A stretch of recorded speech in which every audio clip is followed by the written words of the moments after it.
அதாவது இப்போது தொடர்ந்து குற்றச்சாட்டு நீங்கள் ஒரு லிஸ்ட் ஆஃப் இவங்கெல்லாம் திமுக அப்படின்றீங்க, இவர் அதிமுக அப்படின்றாரு. இப்போ தேர்தல் வரப்போகுது, மக்கள் வாக்களிக்கணும். வாக்களிக்கிறப்போ இங்கே 8000 அங்கே 10,000, இங்கே 2000 2500. அதாவது பெண்களுக்கு செய்கிறத தாண்டி இப்போது ஒரு பிள்ளை போகுது அப்படின்னா அது பாதுகாப்பாக வரும் அப்படின்னா தானே அந்த அரசை மக்கள் தேர்ந்தெடுக்க முடியும். இப்படி மாற்றி மாற்றி குற்றச்சாட்டுகள், அப்போ எந்த அரசு பெண்களுக்கு பாதுகாப்பான அரசாக இருக்கும் அப்படின்றதானே கேள்வியாக வந்து நிற்கும். மேடம், என்னோட நண்பர் காரை செல்வராஜ் முதல் கட்ட தகுதி பற்றி ஏதோ பேசினார், ஆடியோ சரியில்லை அப்படின்னு.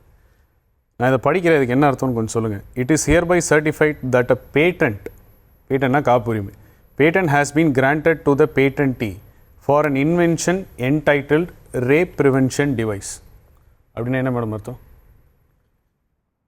கற்பழிப்பு தடுப்பு சாதனம் என்னும் கண்டுபிடிப்புக்கு காப்புரிமை வழங்கப்படுகிறது.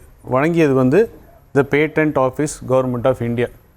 இந்த கற்பழிப்பு தடுப்பு சாதனத்தை கண்டறிந்த ஒருவரில் நானும் ஒருவன். இதுக்கு காப்புரிமை வழங்கியது இந்திய அரசு. 20 வருட காப்புரிமை வழங்கியிருக்கு. வருமுன் காப்பதே நல்லதுன்னு சொல்கிறோம்ல, இதற்கு உந்துதலும் ஊக்கமும் அளித்தது எடப்பாடியார். 2021ஆம் ஆண்டு எதிர்க்கட்சி தலைவராக வந்த பிறகு நாம் காவலன் செயலி கொண்டு வந்திருக்கோம். இந்தியாவிலே முதன்மை மாநிலமாக காவலன் செயலி, பெண்களை காப்புவதற்கு காவலன் செயலி இருக்குது. அப்புறம் பிங்க் பேட்ரோல்னு சொல்கிறோம். பிங்க் பேட்ரோல் என்பது அந்த நிர்பயா ஃபண்டிலேருந்து வரக்கூடிய பிங்க் பேட்ரோல். இதையும் தாண்டி முன்னாடி வரத்துக்கு ஏதாவது தடுக்கக்கூடிய வழிவகைகள் இருக்கான்னு என்று கலந்துரையாடல் இருக்கும்பொழுது இது முயற்சி செய்யலாம் போது இதற்கு ஊக்கமும் கொடுத்து இதை முன்னாடி எடுத்து பண்ணுங்க அப்படின்னு சொல்லி ஊக்கம் கொடுத்தது எடப்பாடி. 2 வருட ஆராய்ச்சிக்கு பின்னர் மீண்டும் 2 வருடம் போட்டி போட்டு அந்த காப்புரிமை ஆணையத்தில் கேட்ட கேள்விக்கெல்லாம் பதில் சொல்லி 2024ஆம் ஆண்டு கொடுத்தது இந்த காப்புரிமை. இது எடப்பாடியார் என்று முதல்வராக இருந்தால் இது அறிமுகப்படுத்தப்பட்டு இவங்க ஆட்சியில் நடக்காமல் 2.5 வயசு குழந்தை 5 வயசு குழந்தையை கற்பழித்து கொள்ளக்கூடிய வாய்ப்பில் இல்லாமல் போயிருக்கும். தீர்வை நோக்கி நகர்வது இன்றைக்குமே அனைத்து இந்திய அண்ணா திராவிட முன்னேற்ற கழகம். இவ்வளோ மாரி அந்த ஆட்சியில் தான் நடந்துச்சு, இந்த ஆட்சியில் நடக்கலையா அப்படி இந்த கம்பேரிசனே போல். அப்படியே ஒப்பிட்டு அளவில் பார்த்தாலும் கூட 2020 3990 பாஸ்கோ வழக்குகள் இப்போ 7000 கிட்ட நெருங்கிட்டு இருக்குங்கிறது கண்டிப்பாக கம்பேர் பண்ணி தான் மாதிரி அதிமுக ஆட்சிக்கு வருது அப்படின்ற பட்சத்தில் அதிமுக ஏன்னா அவங்க சொல்ற மாதிரி குற்றவாளிகள் வெளியில இல்லை.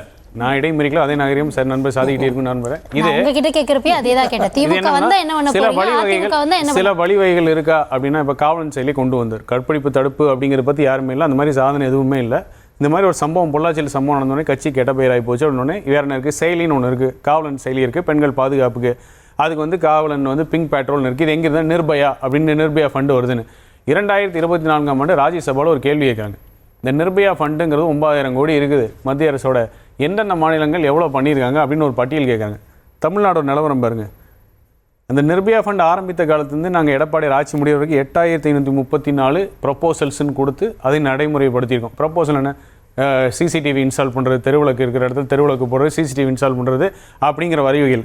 ஆனால் இன்றைக்கி வரைக்கும் இந்த ஆட்சி காலம் வந்ததுக்கப்புறம் 4400 இன்னும் நிலுவையில் இருக்குது. பெண்கள் பாதுகாப்பு குறித்த நிர்பயா ஃபண்டு கொடுக்கல 4400 ப்ரொப்போசல் நிலுவையில் இருக்குது தமிழ்நாடு மூலமாக. இதுதான் இந்த ஆட்சியோட வளம். எல்லாம் ஆதாரம் கேட்பாங்களா, ஆதாரம் உங்கள்கிட்டயே கொடுத்துறோம். இதுதான் இந்த ஆட்சியோட வளம். இந்த அரசு தன் கடமையை செய்கிறதா? செய்யறதில்லை. எங்கே தவறுகிறது? எல்லா இடத்துலையும் தவறுது. இப்போ நீங்கள் சட்ட ஒழுங்கு பற்றி பேசுகிறீங்க. பட்டியலினத்தவர் பிற்படுத்தப்பட்டவர்கள் 2021 1407 வழக்குகள், 2023 1921 வழக்குகள். பட்டியல் இனத்தவர்களுக்கு எதிரான இருக்கக்கூடிய வன்கொடுமைகள் கூட 50% ஏறி இருக்கு மேலே. 2023 அப்புறம் டேட்டா கொடுக்கலங்க என்சிஆர்பிக்கு. எல்லாத்தையும் மூடி மறைச்சு கொடுக்கக்கூடிய தரவுகளில் பொய்யும் கொடுத்து தவறுகளையும் பொய்யா பேசி மக்களை திசை திருப்பி இன்னும் மக்களை முட்டாள்னு நினச்சிருக்கிறாங்க. இந்த மகளிர் உரிமை தொகைன்னு சொல்லி பட்டியலை சேர்ந்த அவருடைய 7000 கோடி ஆட்டை போட்டு கொடுத்தது மட்டும் இல்லை, இந்த 2023 வரைக்கும் 6921 வழக்குகள் அந்த சமூகத்தை சார்ந்தவருக்கு இது வரைக்கும் அவங்களுக்கு நியாயம் கிடைக்கல. வேங்கைவேலுக்கு நியாயம் கிடைச்சது வரைக்கும் இது வரைக்கும் நியாயம் கிடைக்கல. நாமக்கல்லில் ஒரு பள்ளியின் மேலே மலத்தை வீசிட்டு போகிறாங்க, நியாயம் கிடைக்குதா? நியாயம் கிடைக்கல. பொதுவெளியில் பட்டியல் இனத்தவரை இவர்கள் எவ்வாறு பேசுகிறார்கள். இப்போ கூட துரைமுருகன் பேசினார். என்ன பேசினார்? காட்பாடியில் அவரோட பிரச்சார வாகனத்தில் ஏறினோடனே விடுதலை சிறுத்தைகள் கட்சியை சேர்ந்த ஒரு மாடு செயலர் பார்த்து என்ன பேசினார்? வண்டி விட்டாங்க, எவ்வளோ கேவலமாக பேசினார். இதெல்லாம் நடைமுறையில் நடப்பது. அதாவது பள்ளி குழந்தைகள் வரைக்கும் இந்த சமத்துவம் சமூக நீதினு பேசுகிறவங்களோட ஜாதி வெறி எது வரைக்கும் போயிருக்குன்னா பள்ளியில் படிக்கிற மாணவர்கள் வரைக்கும் அறிவால் எடுத்து வெட்டுற வரைக்கும் போயிருக்கு. இது சட்ட ஒழுங்கு பிரச்சனையில் வருமா வராதா? இதற்கு பொறுப்பு அரசிடம் இருக்கா இல்லையா? கவின் படுகொலைன்றதுக்கு அந்த இடத்துல நேரடியாக போக முடியாது. முதல்வர் அந்த குடும்பத்தாரை தலைமை செயலாம் அழைச்சி பார்க்குறாரு. எவ்வளோ பெரிய பிரமாதமான ஆளுமை இதெல்லாம். அப்போ இதெல்லாம் இங்கே நடக்குதா?